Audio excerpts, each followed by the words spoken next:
Assalamualaikum Bu Neti. Saya mau minta waktunya sebentar Bu Neti.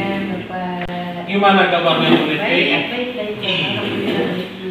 Mohon izin ya Bu Neti, saya mau mengobservasi kegiatan belajar Ibu hari ini. Ibu mau ngajar kelas berapa Bu? Kelas 9. Kelas 9. Oh iya, 92 ya? Iya, baik. Tujuan pembelajaran yang akan diajarkan nanti apa? Siswa dapat membuat cerita pendek dengan tema atau gagasan yang sudah ditentukan.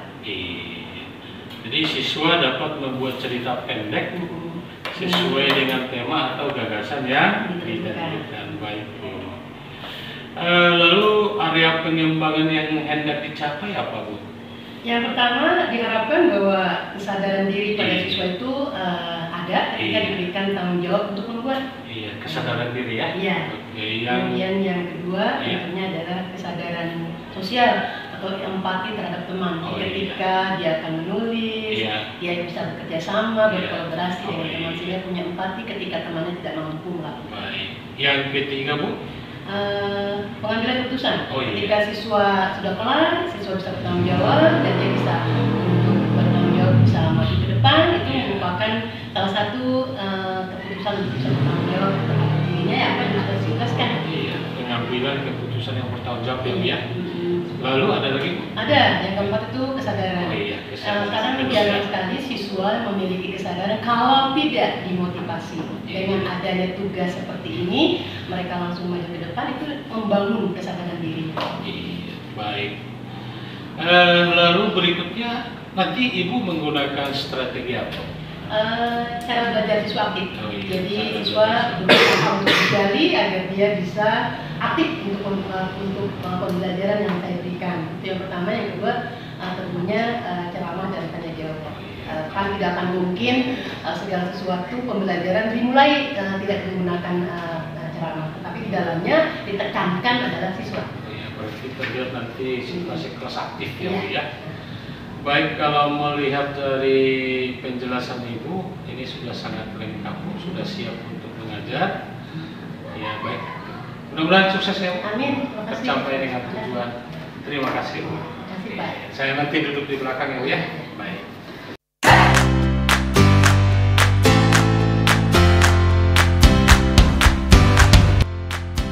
Assalamualaikum anak-anak. Waalaikumsalam. Sehat kalian? Sebelum kita belajar, tentunya kita berdoa dulu. Doa kelasnya.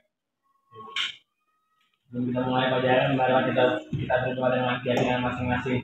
Doa dimulai.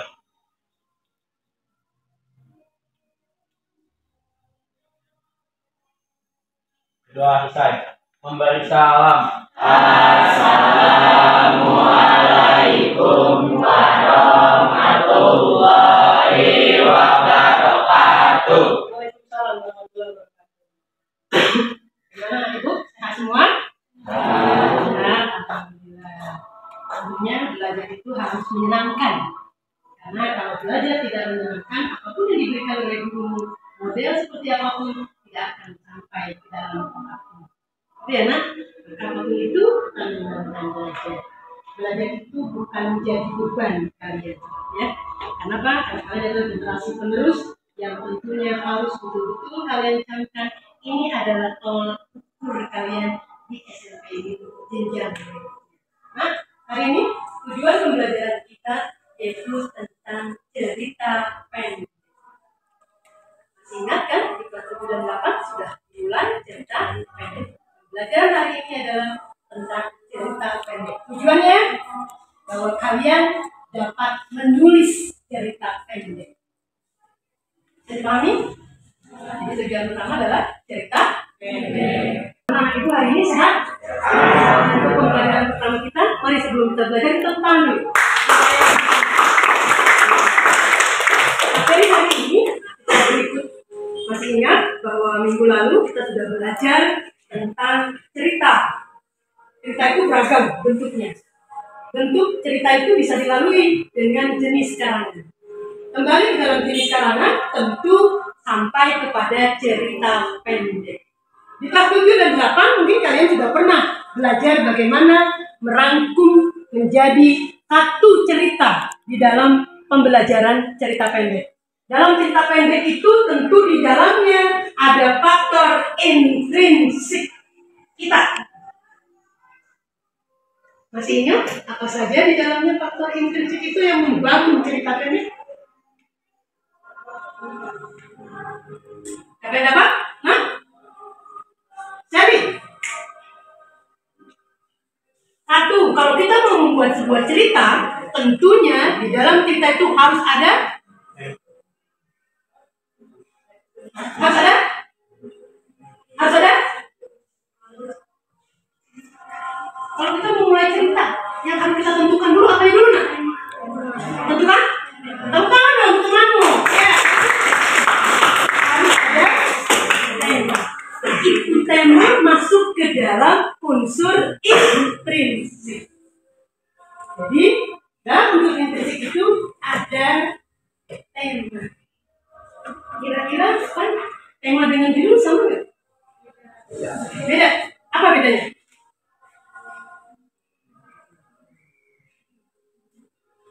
Mana yang didahulukan? Tema dulu atau judul dulu? Gimana? Tema dulu. Apa itu maksudnya tema? Kalau kita akan membuat sebuah karangan, tentu kita akan menentukan dulu temanya. Temanya itu apa sih sebetulnya? Apa sih sebetulnya tema itu? Sebelum mulai kemana?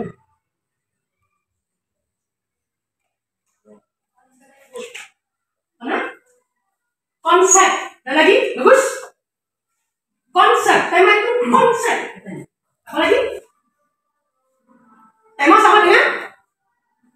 Tema sama dengan? Ayo, tema sama dengan? Ya. Kalau kita akan membicarakan sesuatu, kita membicarakan apa dulu tuh? Ada apanya? Pokok pikiran. Berarti dalam sebuah cerita, kita harus menentukan gagasan terlebih dahulu. Apa yang akan kita kemukakan kepada orang lain? Cerita apa sih yang akan kita sampaikan kepada orang lain? Maka itulah yang dikatakan paham sampai sini nak? Berarti ini masuk ke dalam faktor intrinsik yang membangun karya sastra dari dalam. Kalau kita akan bercerita kepada orang lain, maka gagasan yang akan kita kemukakan itulah yang dikatakan tema. Berarti sama dong, gagasan, pikiran utama, pokok persoalan yang akan kita sampaikan kepada orang lain. Bagaimana unsur cerita? Karena cerita pendek terbangun, baik itu nyata maupun khayalan. Maka tetap saja dalam sebuah cerita pendek, di dalamnya ada plot. Plot sama dengan alur cerita. Alur cerita. Alur cerita, plot. Maka dalam membuat cerita pendek, biasanya karena ceritanya singkat, maka alurnya pun akan singkat dibuatnya. Tetapi tetap saja unsur di dalam membangun itu harus ada. Yang pertama, bagaimana cerita itu bisa terbangun? Maka dibuatlah perkenalan. Dari perkenalan, situasi. Dari situasi, racing action. Ada actionnya. Action itu sampai kepada klimaks. Klimaks sampai kepada penyelesaian. Maka unsur yang terbangun dalam sebuah cerita yang kita berikan, yang kita tulis, maka menjadi berurutan. Kenapa dalam sebuah cerita ada suspense? Apa itu suspense? Orang ketika membaca cerita kita tidak berhenti sampai di tengah. Dia akan terus melanjutkan. Maka dibuatlah suspense, menarik. Karena dalam sebuah cerita tentu ada tokoh yang disebut dalam cerita apa itu disebut apa ya? Karakter, tentang ya. Karakter, penokohan, tokoh. Kalau misalkan tokoh jadi ibu, maka karakter itu akan menjadi ibunya itu nampak. Baik itu dalam dialog maupun dalam unsur cerita. Maka karakter itu terbangun ketika kita akan mengemukakan sesuatu kepada orang lain. Dalam penokohan terbagi dua,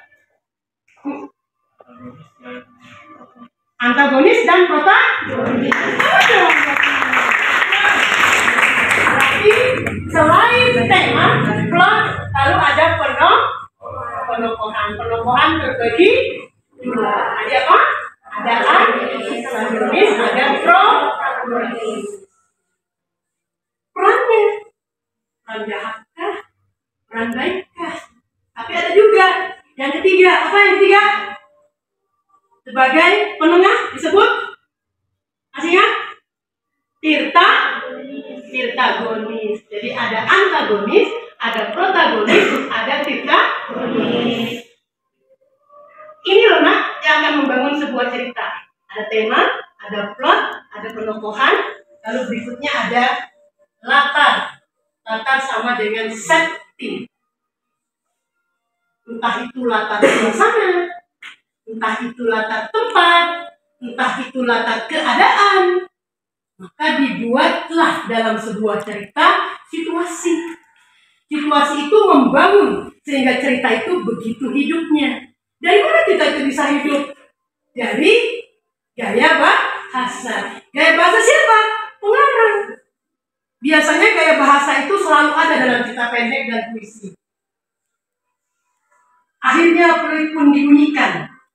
Buat penghabisan kali ku genggam jemarimu. Lewat celah kaca jendela. Dan perlahan-lahan jarak antara kita mengembang jua.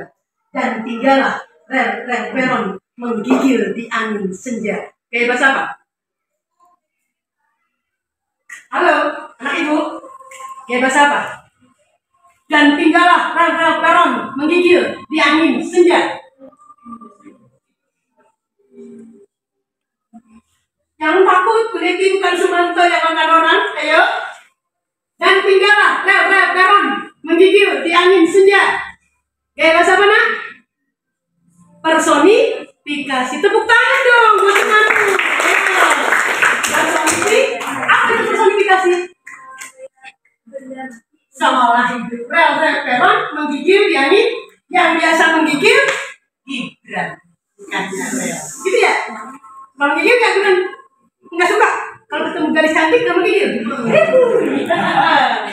Gitu ya nak?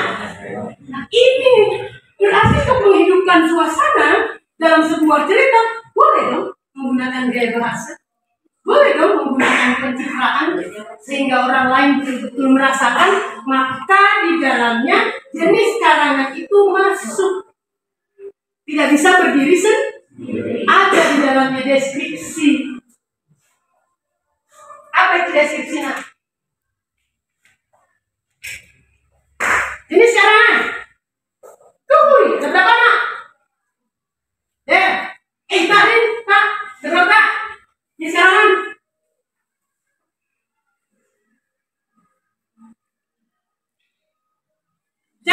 Li.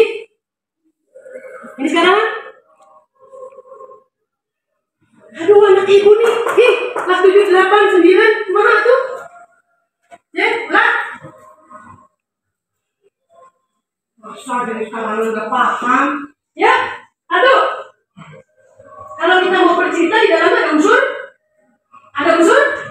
Nah, narasi nah. Cerita pendek ini narasi loh nah. Narasi ini terbagi dua. Ada imajinasi, ada faktual. Yang faktual itu yang benar-benar terjadi. Hari ini jam 6 pagi saya sudah siap-siap berangkat ke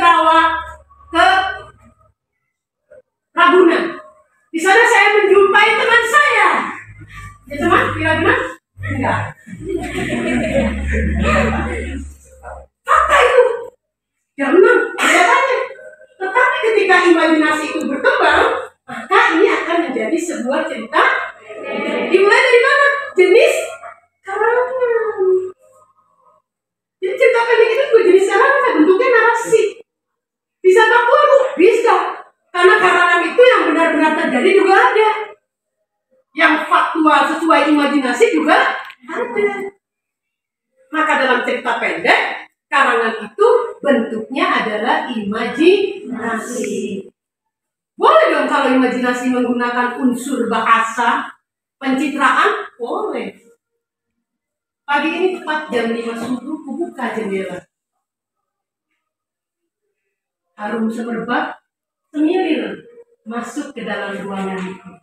Ternyata bunga ros yang ditanam ibuku begitu menyengat hidungku. Aku lihat mekarnya bunga itu.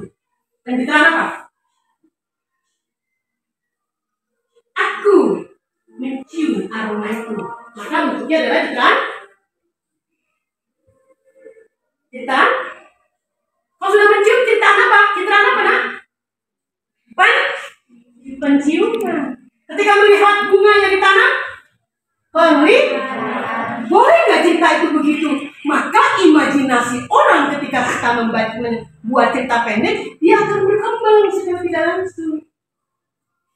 Walaupun di dalamnya ada karakter tokoh pelaku yang akan kamu buat. Nanti dirangkai sama ibu. Satu kalimat saja sana, maka akan menjadi sebuah cerita. Paham sampai sini, Mak? Paham, sayang? Paham? Kok suaranya nggak begitu nyaring ya? Santai aja sih, paham? Begitu dong. Semangat belajarnya. Oke. Faktor intrinsik. Sampai di latar. Ada tema, ada plot, ada penokohan, ada latar. Kemudian ada amanat. Amanat itu pesan yang disampaikan pengarang. Kadang-kadang pengarang tidak langsung menyampaikannya, maka itu dikatakan secara tersirat. Kenapa? Orang yang membacanya yang harus betul-betul memahami apa yang dimaksud dengan pesan. Boleh nggak unsur agama di dalamnya dalam sebuah cerita? Boleh. Boleh nggak sosial politik? Boleh. Boleh nggak rasa dikemukakan? Boleh. Boleh nggak cinta dikemukakan? Boleh. Maka itulah yang dikatakan bahwa di dalam tema amanat itu adalah jalan keluar. Lalu bagaimana menyusunnya? Maka ini yang dikatakan bentuk dari sebuah cerita. Ada orientasi. Apa itu sayang orientasi? Tadi sudah dijelaskan loh. Apa itu orientasi? Orientasi. Ketika kita akan menulis sebuah cerita, dimulai dari orientasi apa berarti? Perkenalan. Jadi kalau membuat cerita, ya kenalkan dulu. Hari ini tepat tanggal 17 Agustus. Aku bergegas. Tetapi ibuku tak bangun-bangun dari tempat tidurnya. Ternyata ibuku sakit. Tidak biasa menyiapkan sarapan. Melihat meja masih tetap terang. Tidak ada satu pun makanan yang terhidang. Menjelaskan dulunya alur awal. Maka itu dikatakan orientasi. Paham sampai sini? Terus ketika itu bergejolak, maka dibuat apa nih? Tema yang akan kita kemukakan, gagasan apa?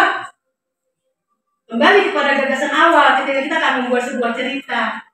Pokok persoalannya kita tuangkan. Tentang apa pokoknya tadi sudah dikemukakan? Tentang ibu misalkan. Ibu yang sakit sampai pada klimaksnya. Maka dalam orientasi ada konflik. Konflik itu pertikaian. Pertikaian tokoh yang kita buat. Nah, sampai kepada konflik. Lalu setelah itu sampailah kepada resolusi. Dalam sebuah resolusi, di sanalah penentuan kalian mengemukakan persoalan yang diberikan kepada kalian atau pembaca. Makanya katakan tadi bahwa unsur agama boleh masuk. Bagaimana karakter kita terhadap ibu, boleh tuangkan? Boleh.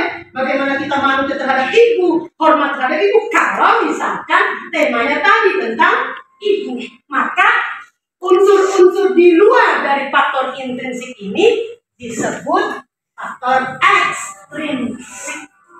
Faktor yang mendukung karya sastra dari luar, tetapi tidak merusak jalan cerita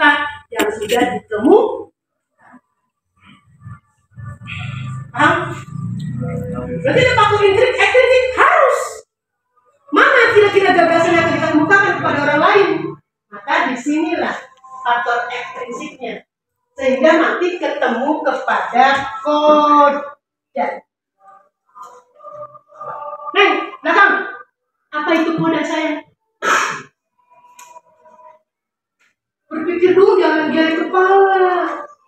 Koda. Dalam sebuah cerita ada koda kan? Masih ingat? Halo, teman ibu? Faktor intrinsik, ada resolusi, ada klimaks. Koda.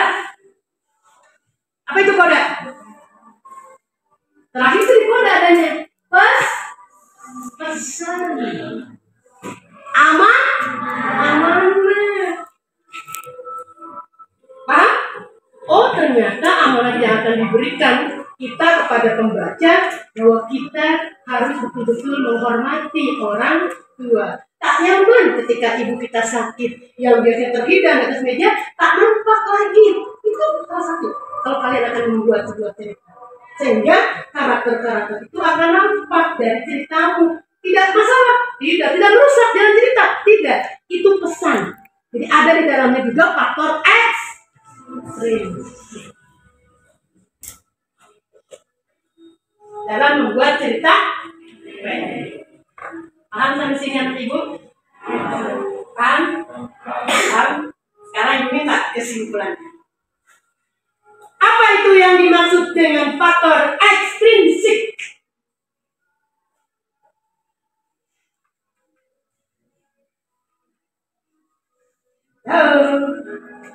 Paham? Apa itu faktor ekstrinsik?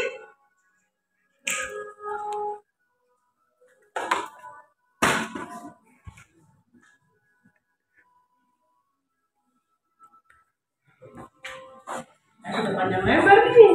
Faktor yang mendukung karya sastra dari apa saja faktornya? Bukan. Satu.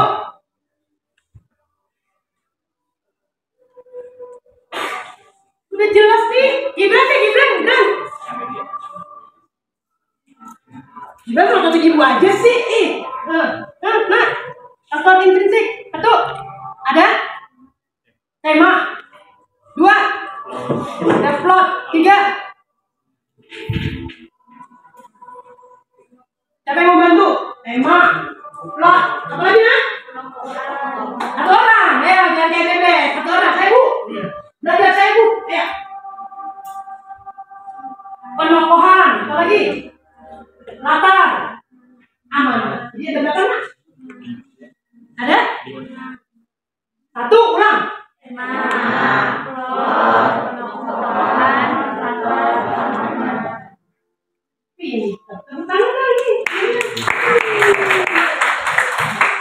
Ya. Bisa kan kalau misalkan itu susun menjadi sebuah cerita? Bisa ya? Kamu kalimat ini.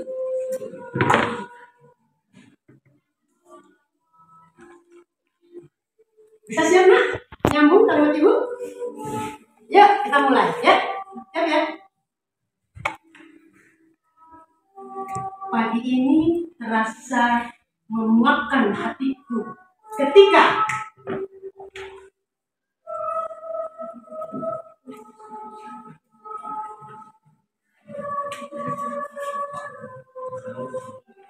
hari ini memuakkan hatiku ketika nanti di akhir sana ya, karena langsung titik tidak ada.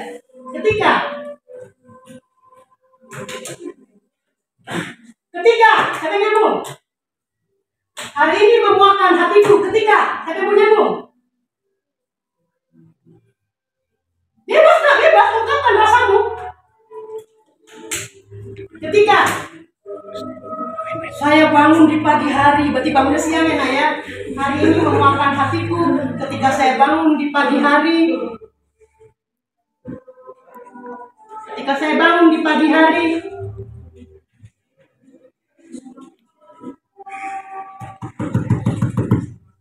Ketika saya bangun di pagi hari, hari ini memuakkan hatiku ketika saya bangun di pagi hari.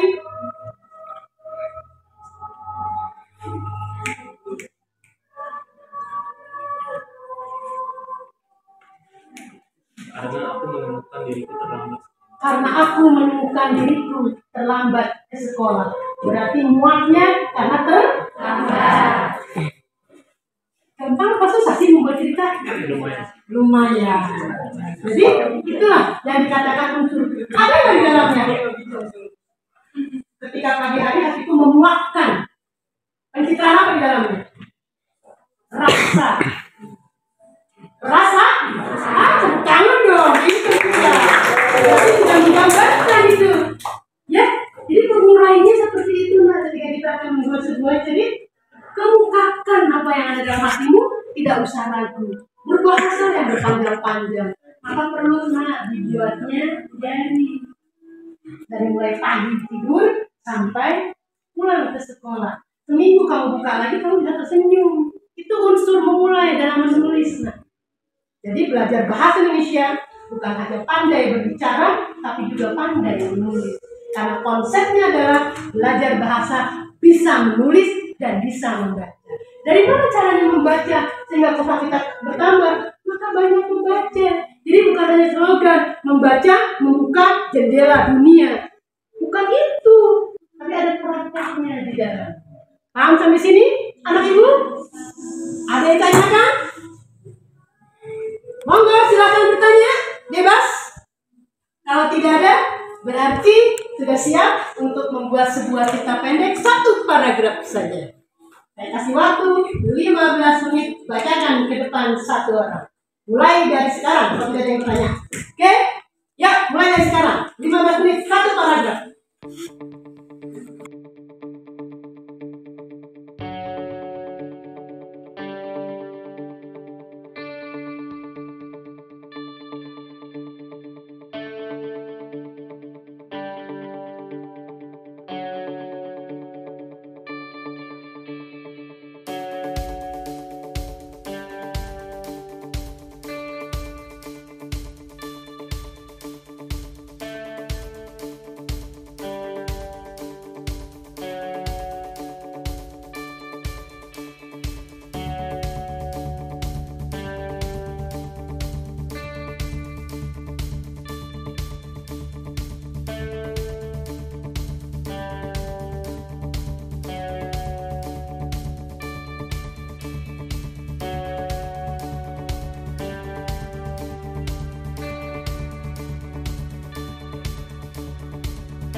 Pendek yang dibuat oleh temanmu, kita dengarkan bersama. Apapun yang walaupun memangnya belum tuntas, tapi ini adalah awal dari kamu bagaimana menulis. Monggo. Siapa namamu? Darwin. Ya, monggo. Yang kuat suaranya. Di suatu malam yang indah, aku sedang duduk di teras rumahku. Aku termenung dengan ditemani bintang-bintang yang berkelap-kelip. Tak sengaja aku dikageti dengan panggilan ayahku dari dalam rumah. Asik, tepuk tangan dong. Oke, satu lagi ya. Kita kasih contoh perempuan sekarang. Ya nak, silakan. Gak apa-apa, ayo. Itu hanya memulai, sudah mulai tuh ketemu ya unsur ceritanya. Ya nak. Dilanjut nanti. Ya, berikut. Silakan. Belajar itu harus ada hasil. Ya. Di sore hari ku merasa sangatlah marah karena pada saat ku menikmati hembusan angin yang sejuk, aku melihat kekasihku bersama wanita lain. Asik. Ini mengungkapkan rasa. Ya. Dewa di